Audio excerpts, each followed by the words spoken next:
Hello viewers, আসসালামু আলাইকুম। নুরায়া kitchen and blog চ্যানেলে তোমাদের সকলকে জানাই স্বাগত। আশা করি তোমরা সকলেই ভালো আছো। আমি আলহামদুলিল্লাহ ভালো আছি। তো আবার একটা রেসিপি নিয়ে তোমাদের সামনে হাজির হয়ে গেছি। তো এক কুচি আলু দিয়ে এত সুন্দর ডিমের একটা রেসিপি তোমরা ভিডিওটা না দেখলে বুঝতে পারবে না। তো চলো এই ভিডিওটা আজকে তোমাদের সঙ্গে শেয়ার করবো বেশি দেরি না করে। আর যদি ভালো লাগে আমার রেসিপিগুলো তো অবশ্যই চ্যানেলটা সাবস্ক্রাইব করে দিও। পাশে থাকা বেল আইকনটি টিপে অল বাটনটি প্রেস করে দিও, তাহলে তোমরা নোটিফিকেশান পেয়ে যাবে। তো চলো এখন রেসিপিটা শুরু করি। তো বন্ধুরা চলো দেরি না করে রেসিপিটা শুরু করে দেবো। তো দেখো প্রথমে দিয়ে দিয়েছি ফ্রাই প্যানে আমি তেলটা হচ্ছে সর্ষের তেল। তো তেলটা কিন্তু গরমও হয়ে গেছে। আর আমি এখন সেদ্ধ করা ডিমগুলোকে এই যে হাফ করে কেটে নিয়েছি, সেগুলোকে এখন ভেজে নেব। তো প্রথমে এই দিকটা আমি উল্টে নিয়ে ভেজে নেব, যাতে কুসুমগুলো কোনোভাবে না বেরিয়ে যায়। যার জন্য প্রথমে এই দিকটা উল্টে আমাদেরকে ভেজে নিতে হবে। তো বন্ধুরা ডিমগুলোকে ভালোভাবে এপিট ওপিট করে ভেজে নিতে হবে। তো একটা পিঠ হয়ে গেছে, আমি এখন আর একটা দিক ভেজে নেব। তো বেশ লাল লাল করে ভেজে নেব।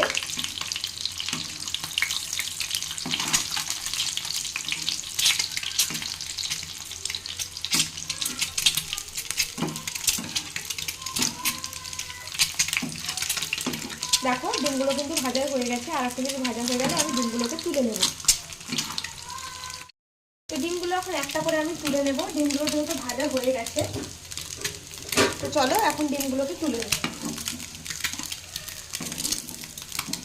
এখানে কিন্তু লবণ হলুদটা দিইনি আমি, তোমরা চাইলে দিতে পারো। আমি কিন্তু লবণ হলুদ দিইনি এখন ডিমের মধ্যে।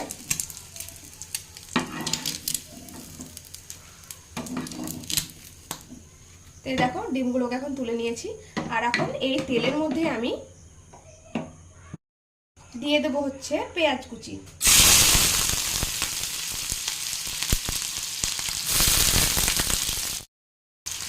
তো গ্যাসের ফ্লেমটাকে কমিয়ে দিয়ে পেঁয়াজটাকে এখন একটু ভেজে নেব।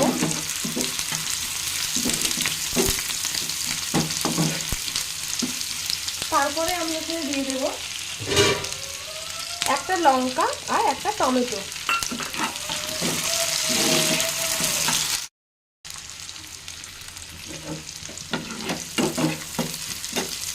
একটু লাল করে ভেজে নিতে হবে টমেটো পেঁয়াজটাকে।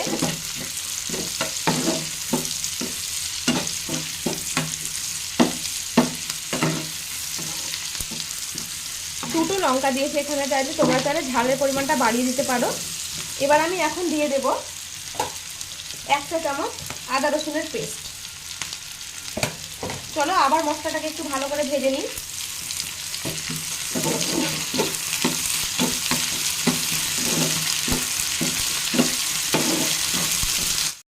কিছুক্ষণ মশলাটাকে ভেজে নেওয়ার পর এখন দিয়ে দেবো এখানে স্বাদ মতো লবণ।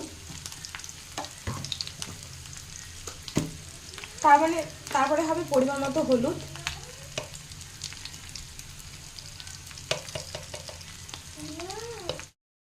এরপরে দিয়ে দেবো জিরে ধনের গুঁড়ো 1/2 চা চামচ। এরপরে একটু সামান্য চিনি, তারপরে একটু কাশ্মীরি লঙ্কার গুঁড়ো। এটা হচ্ছে কালারের জন্য, এটা কিন্তু ঝালের জন্য নয়। তো চলো এখন সবগুলো মশলা দিয়ে একটু ভালো করে কষিয়ে নেব সবগুলো মশলাকে একসঙ্গে।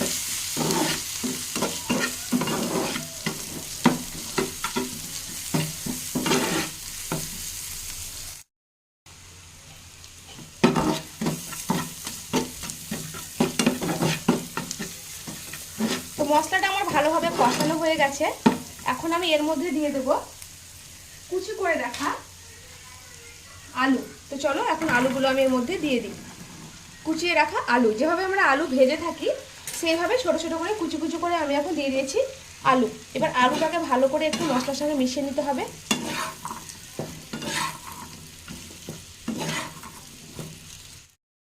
তো দেখো বন্ধুরা আলুটাকে ভালো করে মশলার সঙ্গে মিশিয়ে নিয়েছি।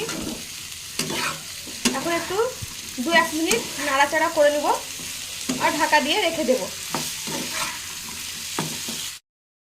তো বন্ধুরা দেখো আমি 2 মিনিট পর পর আলুটাকে নাড়াচাড়া করেছি আর ঢাকা দিয়ে দিয়েছি। তো দেখো আলুটা কিন্তু 3 ভাগের মতো সেদ্ধ হয়ে গেছে, 1 ভাগ বাকি আছে। এবার আমি এখানে দিয়ে দেবো হচ্ছে পানি। তো কতটা পানি দিতে হবে সেটা তোমরা অবশ্যই দেখে নাও, স্কিপ না করে ভিডিওটাকে। যেহেতু 3 ভাগ সেদ্ধ হয়ে গেছে তার জন্য এখানে বেশি খুব একটা পানি দিলে হবে না। তো মোটামুটি এতটা পানি আমি এখন আলুতে ব্যবহার করলাম, মানে বাকিটা যাতে ভালোভাবে সেদ্ধ হয়ে যায় তার জন্য। আর এখন আমি দিয়ে দেবো এর মধ্যে ভেজে রাখা ডিমগুলো।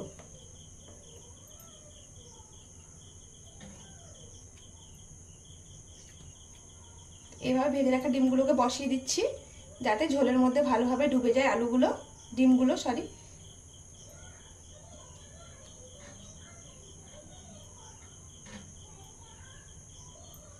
তো এইভাবে ডিমগুলোকে আমি সাজিয়ে নিয়েছি। আর এটাকে আমি এখন আবার 5 মিনিটের জন্য ঢাকা দিয়ে রেখে দেবো। পরেরটা তোমাদেরকে দেখাচ্ছি, ভিডিওটা স্কিপ না করে পুরোটাই দেখতে থাকো। তো বন্ধুরা দেখো, গ্যাস আমি অফ করে দিয়েছি আর আমার রেসিপি কিন্তু একদম রেডি হয়ে গেছে।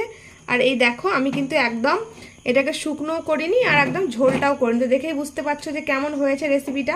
তো কেমন হলো অবশ্যই তোমরা আমাকে কমেন্টে জানাবে। আর যদি ভালো লেগে থাকে তো অবশ্যই একটা লাইক কমেন্ট করে দিও আর আমার চ্যানেলটাকে সাবস্ক্রাইব করে দিও। তো আজকের রেসিপিটা এই পর্যন্ত। ইনশাল্লাহ আবার একটা নতুন রেসিপি নিয়ে তোমাদের সামনে হাজির হয়ে যাব। তো তোমরা সকলেই ভালো থেকো, সুস্থ থেকো। খুদা হাফেজ, আসসালামু আলাইকুম।